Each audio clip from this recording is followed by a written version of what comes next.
Tamil Junior, May 1983. Get ready. 10 seconds. 5 seconds. Start.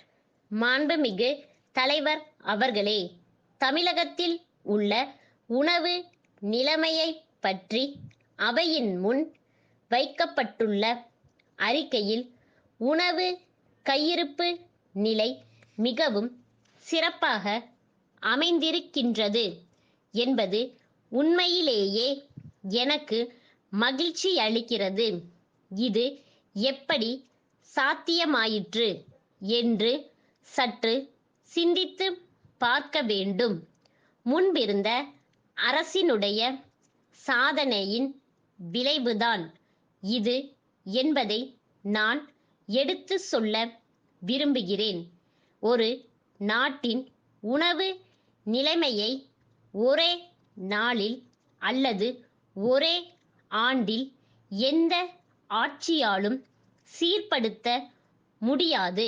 நிலையான உற்பத்தியை பெருக்குகிற ஒரு நல்ல திட்டத்தை முன்பிருந்த ஆட்சி கடைப்பிடித்ததன் விளைவுதான் இந்த ஆண்டு உணவு நிலைமை மிக திருப்திகரமாக இருக்கிறது என்பதை நான் இந்த சமயத்தில் சுட்டிக்காட்ட ஆசைப்படுகிறேன். தவறான திட்டங்களை நாம் அமுல்படுத்தினால் அதன் காரணமாக உணவு பற்றாக்குறை ஏற்படக்கூடிய சூழ்நிலை ஏற்படும்.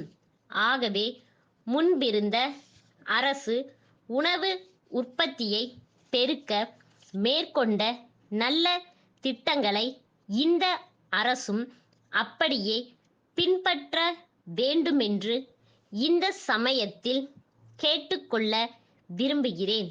அடுத்து, பொது விநியோக முறையைப் பற்றி சில வார்த்தைகள் கூற விரும்புகிறேன். உற்பத்தியை பெருக்கினால் மட்டும் போதாது.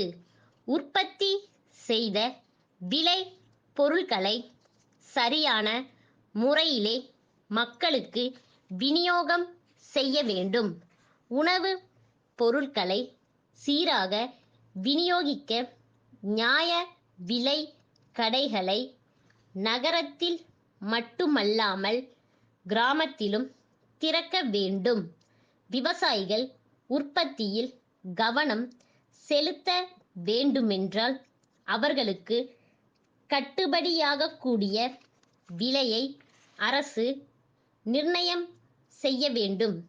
விலையை நிர்ணயிக்கும் அதிகாரம் மத்திய அரசிடம் இருக்கிறது என்றாலும் மாநில அரசும் இதில் தன்னுடைய முழு கவனத்தை செலுத்தி உரிய விலையை மத்திய அரசு நிர்ணயிக்க வேண்டுமென்று வற்புறுத்த வேண்டுமென்பது என்னுடைய வேண்டுகோள்.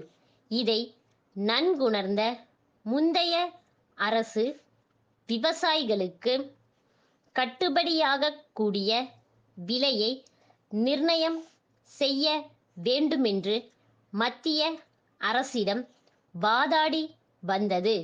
அதுபோல இந்த அரசும் வாதாட வேண்டுமென்று கேட்டு கொள்கிறேன்.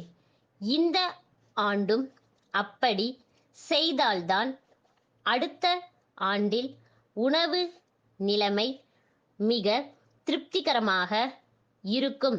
அப்படி செய்யாவிட்டால் விவசாயிகள் நெல் உற்பத்தி செய்யாமல் பண பயிர்களை உற்பத்தி செய்யும் நிலைக்கு ஆளாகலாம். அத்தகைய சூழ்நிலை ஏற்படுவதனை அரசு முன்கூட்டியே தடுக்க வேண்டும்.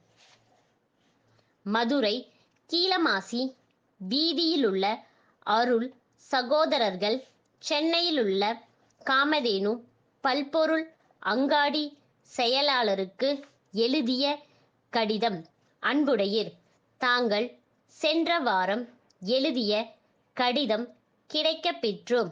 எங்கள் தயாரிப்பு பொருள்களை விற்பனை செய்வதில் தாங்கள் காட்டும் ஆர்வம் எங்களுக்கு உற்சாகமளிக்கிறது.